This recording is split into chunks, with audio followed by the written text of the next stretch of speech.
សួស្តីគ្នាយើងថ្ងៃនេះដែរខ្ញុំបានតែព័ត៌មានថ្មីតែតនៅសាកលវិទ្យាល័យភូមិន្ទភ្នំពេញតែបងប្អូន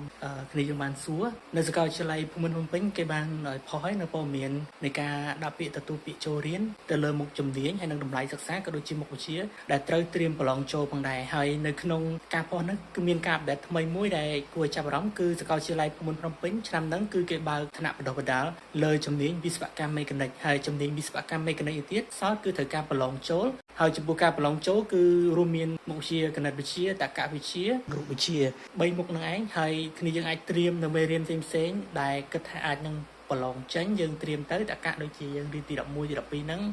ហើយគណិតវិទ្យាបៀបហាក់ផែជាមួយការប្រឡងបាក់ឌុបដែរហើយបើនិយាយពីរូបវិទ្យាវិញមានចេញតាំងពីថ្នាក់ទី11ឡើងហើយជំនាញវិស្វកម្មមេកានិកនេះទៀតសោតគឺល្អមែនតើសម្រាប់គ្នាយើងដែលចង់ចាប់ឱកាសទៅលើបច្ចេកវិទ្យាលើម៉ាស៊ីនហើយនិយាយរួមទៅគឺតាក់ទងជាមួយនឹងម៉ាស៊ីនហើយ robotic ហើយនឹងការសរសេរកូដ automatic នៅដែលគេប្រើប្រាស់នៅក្នុងចង្វាក់ឧស្សាហកម្មដូចជានៅរោងចក្រឧស្សាហកម្មខ្មែរធំៗដូចជានៅខ្មែរ Beverage ដូចជានៅហនុមានឬក៏មីជាតិអីផ្សេងៗដែលគេរោងចក្រធំៗហ្នឹងគឺគេប្រើបច្ចេកវិទ្យា robotic automatic ហ្នឹងហើយជំនាញទាំងអស់ហ្នឹងគឺអាចនៅពេលដែលយើងចាប់គឺមានឱកាសការងារទៅលើផ្នែកខាងហ្នឹងហើយមិនត្រឹមតែប៉ុណ្្នឹងគឺយើងអាចចេះមេកានិកខាងផ្នែកយានយន្តឬក៏យន្តផ្សេងៗគឺយើងអាចមានចំណេះដឹងផ្នែកខាងហ្នឹងដែរពេលបញ្ចប់ការសិក្សាផ្នែក